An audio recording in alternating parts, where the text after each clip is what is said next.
এই আপনারা কি জানেন আজকে আমি ঢাকায় যাচ্ছি। তো ঢাকায় যাওয়ার আগে আজকে আমার অনেক বেশি বিরক্তিকর একটা পরীক্ষা ছিল, যেটা আমার দেওয়ার একদমই ইচ্ছা ছিল না, বাট দিলাম। আর এখানে সূর্য শ্রাবণের মাথার মধ্যে মেয়েদের মতো স্টিকার লাগিয়ে দিচ্ছে। তো এখন আমার পরীক্ষা শেষ, আবার আজকে আয়াতের ক্লাসও ছিল। তো আমাদের দুজনেরই ছুটি হয়ে গেল। আমি বন্ধুদের থেকে বিদায় নিচ্ছিলাম, কারণ আমি অনেক দিন একাডেমিকেও দেখবো না, আমার বন্ধুদেরকেও দেখবো না। এই যে আমার দুই বন্ধু। আপনারা কি আমার ক্রিয়েটিভ একাডেমিটা দেখতে চান? তাহলে আমি ক্রিয়েটিভ একাডেমি নিয়ে একটা ফুল ভিডিও বানাবো। তো এখন আমরা বাসায় এসে পড়েছি, আমরা ব্যাগে গুছাচ্ছি এখন।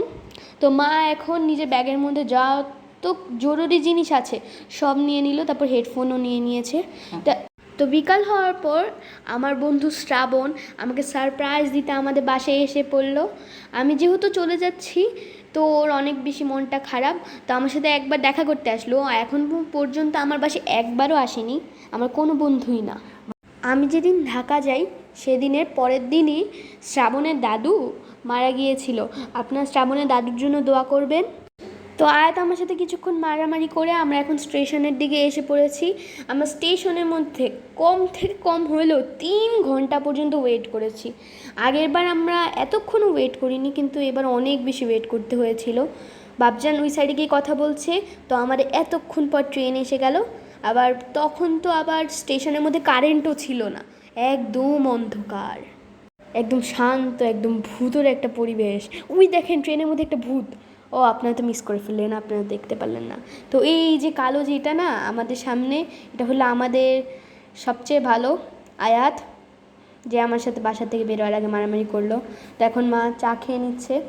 তো এই যে সকাল হয়ে গিয়েছে, আমরা এখনও পৌঁছাইনি, কারণ আমাদের ট্রেনটা একটুখানি লেট এসেছিল, যাকে বলে আমাদের ট্রেনটা সুপার লোকাল। তো এখন কতদিন পর বুবুর বাসায় যাব আমি। আসলে কারফিউর পরে আমরা 2 মাস ধরে ঢাকা যাইনি। সবাই আমাদের অনেক বেশি মিস করছে। তো আমরা এখন ঢাকায় যাওয়ার পরপরই মানে একদিন ঢাকায় স্টে করে আমরা নানু বাসায় গিয়েছিলাম। আমরা ওইখানে অনেক বেশি মজা করেছি, ওগুলো আপনারা শর্টে অবশ্যই দেখেছেন। আপনারা ভাবতে পারেন যে অপরূপ কেন ওর বুবুর বাসার কোনো ভিডিও দিচ্ছে না। আমি এগুলা যদি একসাথেই দিয়ে দিই মজা আর থাকবে না, এই জন্য আমি একটা একটা করে দেরি করে দিব। এই ভিডিওতে আপনারা আমার বুবুর বাসার কোনো ক্লিপ দেখতে পারবেন না, যেটা আমি ইচ্ছা করেই রাখিনি। তো এই যে আমরা এখনও পৌঁছাইনি, তবুও 1-2 ঘন্টার মতো আরও জার্নি, এরপর আমরা পৌঁছায় যাব বুবুর বাসায়। আমাদের বুবুর বাসায় যাওয়ার পর আমি দেখি বুবু মামুনি ওই পাপা এত বেশি রান্না করেছে, কি রেখে কি খাবো ওইটাই বুঝলাম না। এই যে আমরা নানগঞ্জে এসে পড়েছি, এই যে সাফিয়া বেবি, ও অনেক বেশি নাচানাচি করে দেখেন। ওর সাথে প্রায় 3 মাস পর আমাদের দেখা। সবাই ভালো থাকবেন, আসসালামু আলাইকুম।